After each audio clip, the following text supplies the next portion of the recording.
Hello everyone, welcome to Manas academy. दोस्तों, लंबे समय से हमारी वीडियो नहीं बन पा रही क्योंकि व्यस्तताएं बहुत ज़्यादा हैं। तो आज हम एक वीडियो लेके आए जिसमें कि 25 प्रश्न हमने लिए हैं ग्रामीण परिवेश या ग्राम विकास से। तो इसमें जो कि सबसे ज़्यादा लोगों के लिए बहुत ही ज़्यादा दिक्कतें पैदा करने वाला है ग्रामीण परिवेश, क्योंकि आप मैथ्स में कर लेंगे, हिंदी में भी कर लेंगे, जीएस में भी कर ले जाएंगे, लेकिन सबसे ज़्यादा दिक्कतें किस में आ रही हैं? ग्रामीण परिवेश में। तो आज हम 25 प्रश्न करेंगे और आपको कमेंट बॉक्स में बताना कि आप इसमें से कितने कर पा रहे हो एकदम सही से। तो आज के प्रश्न शुरू करते हैं। तो पहला प्रश्न है, फलों की प्रकृति या फलों की प्रकृति या स्वभाव के अध्ययन बागवानी की एक शाखा को कहा जाता है। तो यहाँ पे क्या कहा जाता है वो देखने वाली बात है। तो यहाँ पे पहला ऑप्शन है फसलोत्तर प्रौद्योगिकी, दूसरा है साग कृषि, तीसरा है फल कृषि विज्ञान और अगला है पुष्प कृषि। तो यहाँ पे देख लेते हैं सही आंसर। तो सही आंसर आपका आ गया है फल कृषि। तो इसके बारे में थोड़ा पढ़ लेते हैं। सही उत्तर इसका क्या है? फल कृषि। इसमें क्या है? उद्यान कृषि, हॉर्टिकल्चर। हॉर्टिकल्चर एक विस्तृत क्षेत्र जिसमें फसलों की महान विविधता है। फल कृषि विज्ञान पोमोलॉजी। साग कृषि को बोलते हैं ओलेरीकल्चर। पुष्प कृषि को फोलेरीकल्चर, यानी कि एंथोलॉजी को बोलते हैं फूलों का अध्ययन, पेडोलॉजी को मृदा का अध्ययन और फलों का अध्ययन पोमोलॉजी। ठीक है, अगले प्रश्न की ओर चलते हैं हम लोग।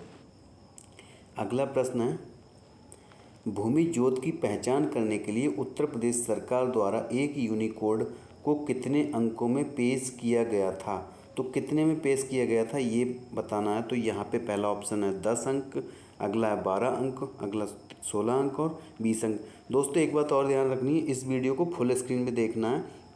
ठीक है, तो यहाँ पे राइट आंसर हो जाएगा 16 अंक। तो यहाँ पे उत्तर प्रदेश ने राज्य में भूमि जोत की पहचान करने के लिए एक अद्वितीय 16 अंकीय यूनिकोड जारी करने के लिए एक नई प्रणाली शुरू की है। राज्य के राजस्व विभाग द्वारा जारी किए गए इस यूनिकोड का उपयोग भूमि विवाद के मामलों की जांच करने और लोगों को धोखेबाजों से बचाने के लिए किया जाएगा। 16 अंकों का अर्थ इस प्रकार है। पहले 6 अंक भूमि की जनसंख्या पर आधारित होते हैं, अगले 4 अंक भूमि की पहचान निर्धारित करते हैं, भूमि के विभाजनों की संख्या के आधार पर अगले 4 अंक, भूमि की श्रेणी के आधार पर अंतिम 2 अंक। अब इसमें भूमि की श्रेणी मतलब इसमें बताया जाएगा कि वो कृषि है, आवासीय है या फिर वाणिज्यिक है। ठीक है, ये वाली बात है।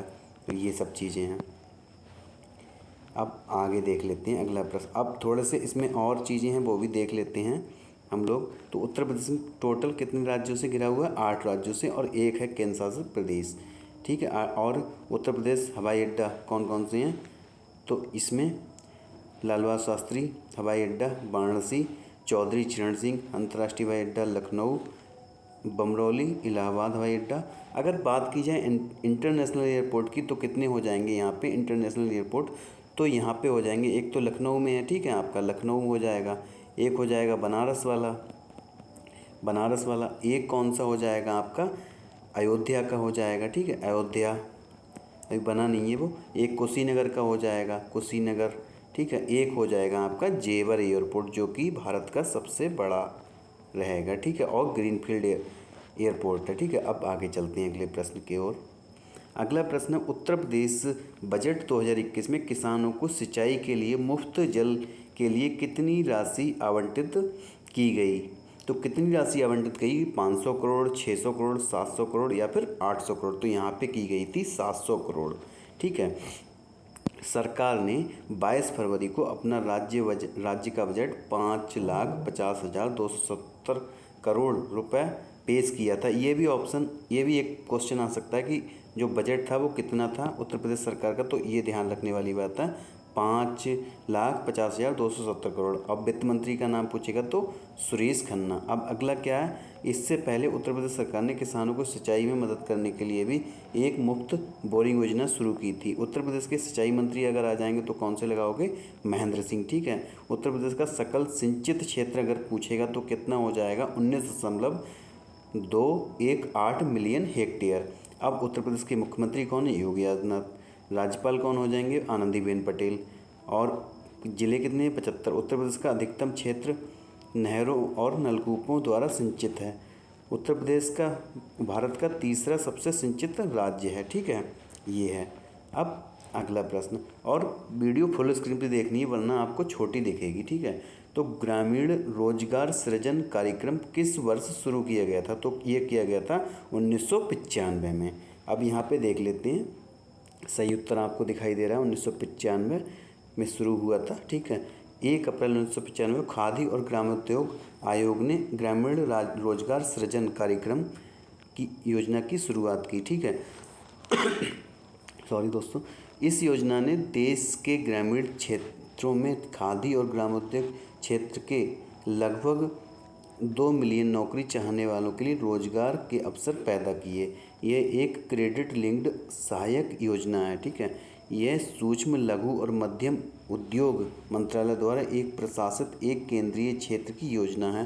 प्रधानमंत्री रोजगार सृजन कार्यक्रम की घोषणा 15 अगस्त 2008 को की गई। इसे REGP योजना के स्थान पर शुरू किया गया था। अब इसमें एडिशनल थोड़ा देख लेते हैं, एडिशनल क्या है। खादी और ग्रामोद्योग आयोग एक वैधानिक संगठन है। इसका गठन अप्रैल 1957 में भारत सरकार द्वारा खादी और ग्रामोद्योग आयोग अधिनियम 1956 के तहत किया गया। तो सारे ही प्रश्न बहुत ही इंपॉर्टेंट है, स्किप करने लायक कुछ है नहीं। अगले पे चलते हैं, 5 नंबर। अब पूछा गया है जो फसल का उत्पादन उत्तर प्रदेश में सबसे बड़े हिस्से में होता है, कौन सी फसल ऐसी जिसका उत्पादन सबसे बड़े क्षेत्र में होता है? तो वो होता है आपका गेहूँ, ठीक है। तो गेहूँ, अब इसके बारे में थोड़ा जान लेते हैं। इसका उत्पादन राज्य की लगभग 24% कृषि भूमि में होता है। ये उत्तरी पहाड़ी और दक्षिणी पठारी क्षेत्र को छोड़कर लगभग पूरे राज्य में उगाया जाता है। गेहूँ उत्पादन में उत्तर प्रदेश का पहला स्थान है। आमतौर पर फसल को 50 से 75 सेंटीमीटर वर्षा की आवश्यकता होती है, और अगर बात की जाए तापमान की तो 10 से 15 डिग्री सेल्सियस तापमान की आवश्यकता होती है। अब इसमें अगर ज़िले पूछ लेगा तो सबसे जो ज़्यादा हैं वो कहाँ पे? गोरखपुर, आगरा, मेरठ, अलीगढ़, मुरादाबाद, कानपुर, इटावा, फर्रुखाबाद, फतेहपुर में गेहूँ के प्रमुख उत्पादक हैं, ठीक है। ये अगले प्रश्न पर चलते हैं। उत्तर प्रदेश 2019 की भारतीय वन स्थिति के अनुसार भारत के कुल वन कार्बन स्टॉक की तुलना में उत्तर प्रदेश में वन कार्बन स्टॉक का प्रतिशत कितना है? तो यहाँ पे हो जाएगा 1.62, ठीक है। ये 1.62 हो जाएगा। यहाँ इसका आप स्क्रीनशॉट ले सकते हैं, और मैं यहाँ पे बता देता हूँ। फॉरेस्ट सर्वे ऑफ इंडिया का मुख्यालय कहाँ पर है? देहरादून में। इसकी जो निदेशक हैं वो कौन है? सेक्टर निदेशक मीनाक्षी जोशी। उत्तर प्रदेश के न्यूनतम वन क्षेत्र वाले 5 जिले कौन कौन से हैं? भदोही, मऊ, मैनपुरी और संत कबीर नगर, देवरिया, ठीक है। उत्तर प्रदेश में राष्ट्रीय उद्यान दुधवा राष्ट्रीय उद्यान, किशन वन्यजीव अभ्यारण्य, कतरनिया घाट वन्यजीव अभ्यारण्य, ठीक है। उत्तर प्रदेश में के लखीमपुर खीरी जिले में दुधवा नेशनल पार्क स्थित है। अगले प्रश्न की ओर चलते हैं, 7 नंबर। हाल ही में एक ऑनलाइन पोर्टल गोवर्धन के तहत शुरू हुआ था, तो किसके तहत शुरू हुआ था ये बताना। तो यहाँ पे हुआ था जल शक्ति मंत्रालय के अधीन शुरू हुआ था, ठीक है। तो यहाँ पे जल शक्ति मंत्रालय ने गोवर्धन योजना पर एकीकृत पोर्टल गोवर्धन की शुरुआत की। बायोगैस योजनाओं, पहलों और उनके वास्तविक समय की ट्रैकिंग को सुचारू रूप से लागू करने के लिए गोवर्धन पोर्टल शुरू किया गया, ठीक है। अब गोबर की फुल फॉर्म भी एक प्रश्न में पूछी जा रही है बहुत ज़्यादा, तो वो कौन सा? Galvanising organic bio agro resources धन, ये है इसकी गोवर्धन की फुल फॉर्म। ये भी आपको याद रखनी है, ठीक है। अब आगे चलते हैं, तो यहाँ पे तो देख लेते हैं थोड़ा और। जल शक्ति मंत्रालय केंद्रीय मंत्री कौन है? गजेंद्र सिंह शेखावत। राज्य मंत्री रतन लाल कटारिया। सचिव हैं पंकज कुमार। कृषि और किसान कल्याण मंत्रालय केंद्रीय मंत्री नरेंद्र सिंह तोमर। राज्य मंत्री पुरुषोत्तम भाई रूपाला। राज्य मंत्री कौन है? श्री कैलाश चौधरी। और सचिव हैं संजय अग्रवाल। अब आगे अगले प्रश्न की ओर चलते हैं। आप स्क्रीनशॉट ले सकते हैं, बहुत ही इंपॉर्टेंट है ये सब चीज़ें, स्क्रीनशॉट ले लीजिए। अगले प्रश्न की ओर, रुपे डेबिट कार्ड किसके के अंतर्गत प्रधानमंत्री जनधन योजना जारी किया जाता है? तो जनधन योजना जारी किया जाता है तो भारतीय राष्ट्रीय भुगतान निगम, ये आप स्क्रीनशॉट ले सकते हैं इसका। अगले प्रश्न की ओर चलते हैं हम लोग। उत्तर प्रदेश का सबसे बड़ा पक्षी अभ्यारण्य कौन सा है? तो कौन सा हो जाएगा? लाख बहोसी अभ्यारण्य, ठीक है। उत्तर प्रदेश का सबसे बड़ा पक्षी अभ्यारण्य कौन सा? लाख बहोसी है कहाँ पे? कन्नौज जिले के अंदर है। टोटल उसका जो क्षेत्रफल है वो है 80 वर्ग किलोमीटर। लाखवासी अभ्यारण्य विभिन्न प्रवासी पक्षियों का निवास स्थान। ठीक है, अगले प्रश्न की ओर चलते हैं। अब अगला है उत्तर प्रदेश का तीसरा सबसे बड़ा जिला कौन सा है। तो तीसरा सबसे बड़ा जिला कौन सा हो जाएगा आपका, हो जाएगा हरदोई। ठीक है, हरदोई हो जाएगा यहाँ पे तीसरा सबसे बड़ा जिला। हरदोई उत्तर प्रदेश का तीसरा सबसे बड़ा जिला है। ठीक है, अब ये वाली बात है, इसमें कितनी तहसील है, 5 तहसील हैं। ठीक है, और सबसे छोटा जिला आ जाएगा तो कौन सा हो जाएगा, हापुड़। और दूसरा बड़ा जिला होगा तो सोनभद्र, और पहला बड़ा जिला खीरी, लखीमपुर खीरी, जिसकी सीमा किससे लगती है आपकी, नेपाल से लगती है। ठीक है, ये हो गया। आगे, जननी सुरक्षा योजना का उद्देश्य क्या है। तो यहाँ पे आप सब जानते हैं, इसका जो राइट आंसर हो जाएगा वो हो जाएगा मातृत्व और नवजात मृत्यु दर को कम करना। मातृ और नवजात मृत्यु दर को कम करना, इसका स्क्रीनशॉट ले लीजिए। जननी सुरक्षा योजना की शुरुआत कब हुई थी, 2005 में हुई थी, 2005 में हुई थी। ठीक है, अब यहाँ पे इस योजना में गरीबवती महिलाओं पर ध्यान केंद्रित किया गया है, जिसमें उत्तर प्रदेश, उत्तराखंड, बिहार, झारखंड, मध्य प्रदेश, छत्तीसगढ़, असम, राजस्थान, उड़ीसा, जम्मू कश्मीर संस्थागत प्रसव दर कम है। ठीक है, आगे चलते हैं अगले प्रश्न की ओर। 12 नंबर, उत्तर प्रदेश राज्य में कुल सिंचित क्षेत्र की नहर सिंचाई का प्रतिशत कितना है। तो कितना है यहाँ पे, 25.18। यहाँ पे 25.18, ये इसका आप स्क्रीनशॉट ले सकते हैं। तो यहाँ पे देख लेते हैं, शुद्ध सिंचित क्षेत्र कितना है, 13.313 मिलियन हेक्टेयर। नहरों द्वारा कितना है, 25.18%। ट्यूबवेल द्वारा 66.94 और अन्य द्वारा 7.78। अब सबसे ज़्यादा किसका है, नलकूप यानी ट्यूबवेल, नलकूप भी आएगा उसमें, तो ये सबसे ज़्यादा है। ठीक है, उसके बाद नहर, उसके बाद कुएं और उसके बाद टैंक। आगे चलते हैं। 1 एकड़ कितने वर्ग गज के बराबर होता है। तो कितने वर्ग गज के बराबर होता है, 4840 के बराबर होता है। आप नीचे का स्क्रीनशॉट पूरा ले सकते हैं। अगले प्रश्न की ओर चलते हैं। उत्तर प्रदेश की जनगणना के अनुसार उत्तर प्रदेश में निम्नलिखित में से किस जिले की सबसे बड़ी आबादी है। तो सबसे बड़ी शहरी आबादी कहाँ की, गाज़ियाबाद की है। जैसा कि आप सब लोग जानते हैं, अगर शहरी आबादी की बात की जाए तो पहले नंबर पे है गाज़ियाबाद, दूसरे पे है लखनऊ और तीसरे पे कौन है, कानपुर। ये सब स्क्रीनशॉट आप ले सकते हैं और वीडियो को फुल स्क्रीन पर ही देखें। भारत में पहली पशु जनगणना कब की गई थी। पहली पशु जनगणना कब की गई थी, 1990 से 1920 तक इसमें की गई थी। अभी जो हुई है 2019 में, उसमें कितनी थी, वो हुई थी आपकी 2019 में हुई थी। ठीक है, 2019 को हुई थी 20वीं।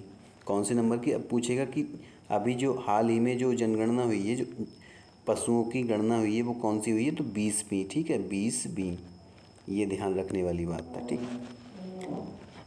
अगले प्रश्न की ओर चलते हैं। 16 नंबर प्रश्न, निम्नलिखित में से किस वन अधिनियम ने भारत के वनों को आरक्षित, संरक्षित और ग्राम वनों में विभाजित किया। तो कौन सा हो जाएगा, वन अधिनियम 1878। वन अधिनियम 1878, इसका आप स्क्रीनशॉट ले लीजिए। अगला प्रश्न है, राष्ट्रीय ग्रामीण विकास संस्थान कहाँ स्थित है। तो कहाँ पर है ये, हैदराबाद में। हैदराबाद कहाँ की राजधानी, तेलंगाना की राजधानी है। अब यहाँ पे कुछ महत्वपूर्ण अनुसंधान शोध संस्थान दिए हैं, तो कौन सा है, भारतीय कृषि अनुसंधान नई दिल्ली, केंद्रीय चावल अनुसंधान कटक, केंद्रीय आलू अनुसंधान संस्थान शिमला और पटना, राष्ट्रीय डेयरी अनुसंधान संस्थान Karnal, national sugar research centre Kanpur, केंद्रीय तंबाकू अनुसंधान संस्थान राजमुंद्री और केंद्रीय वृक्षारोपण फसल अनुसंधान संस्थान कोडलू केरल। नीचे भी है, वो आप देख लीजिए। अगला है, भूदान यज्ञ के संस्थापक कौन है। तो आप सभी जानते हैं इसके संस्थापक कौन हो जाएंगे, विनोबा भावे। विनायक नरहरि विनोबा भावे भारतीय अहिंसा और मानव अधिकारों के अधिवक्ता थे। इनका जन्म कब हुआ था, 11 सितंबर 1895 को हुआ था।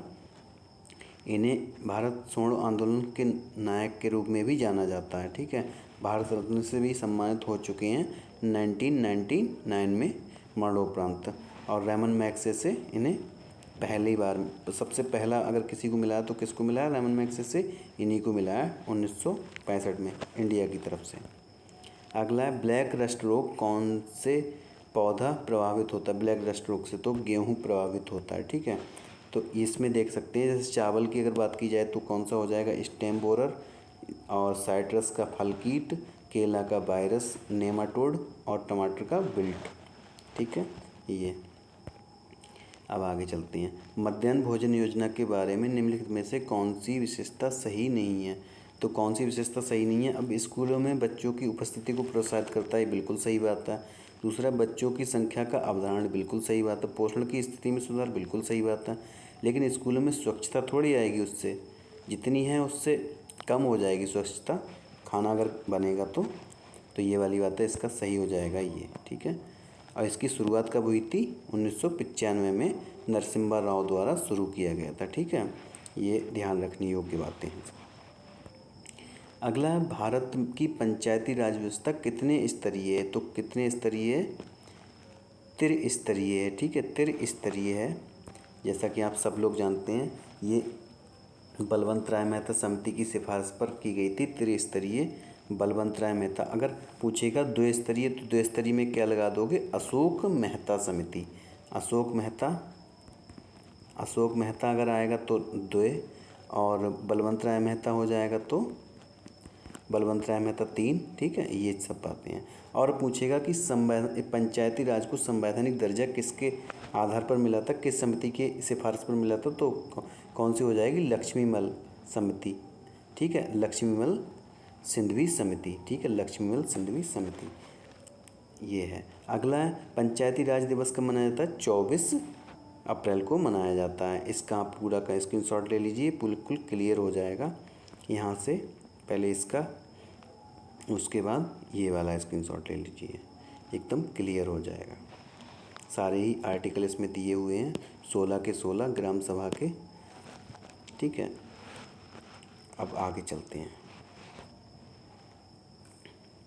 अगला क्या है? पंचायती राज 1992 के कौन से अमेंडमेंट से हुआ था? तो कौन से अमेंडमेंट? 73वां, ठीक है, 73वें अमेंडमेंट से हुआ था, 73वां अमेंडमेंट। और इसमें किस में रखा गया ग्राम सभा को? ग्राम पंचायत को रखा गया 11वीं अनुसूची में। 11वीं अनुसूची में टोटल सब्जेक्ट कितने हैं? तो टोटल सब्जेक्ट की अगर बात की जाए तो 29 विषय हैं, इसमें 29 विषय हैं, ठीक है। अगर बात की जाए 12वीं अनुसूची की, तो 12वीं अनुसूची में कितने विषय हैं? 18 विषय हैं। और इसमें क्या है? नगर पंचायत, ठीक है, नगर पंचायत, ये ध्यान रखने वाली बात है। 29 विषय और 18 विषय, 29 विषय ग्राम पंचायत में और नगर पंचायत में 18। अब आगे अगला, पंचायती राज के लिए अशोक मेहता समिति को किसकी सरकार में नियुक्त किया गया था? तो किसकी सरकार में नियुक्त किया था? जनता पार्टी की सरकार थी, ठीक है, मोरारजी देसाई की थी। तो ये है जनता सरकार की, ठीक है। तो इसमें 2 स्तरीय, जैसे कि मैं पहले बता चुका हूँ, 2 स्तरीय प्रणाली की सिफारिश की थी, ठीक है ये। और आज का जो लास्ट प्रश्न है वो क्या है? निम्नलिखित में से कौन पंचायती राज व्यवस्था का आधार है? तो आधार की अगर बात की जाए तो आधार, सबसे जो आधार है इसका वो क्या है? ग्राम सभा इसका आधार है, ठीक है, ग्राम सभा आधार है। 73वां संविधान संशोधन 1992 पंचायती राज व्यवस्था की नींव के रूप में एक पंचायत के लिए प्रदान करता है, ठीक है ये है। और आज की वीडियो कैसी लगी प्लीज़ कमेंट में बताएं, और अगर ऐसे ही वीडियो चाहते हैं तो आप कमेंट बॉक्स में हमें बता सकते हैं। और आप कितने प्रश्न कर पा रहे हैं 25 में, वो भी कमेंट बॉक्स में बताएं। थैंक यू दोस्तों, जय हिंद।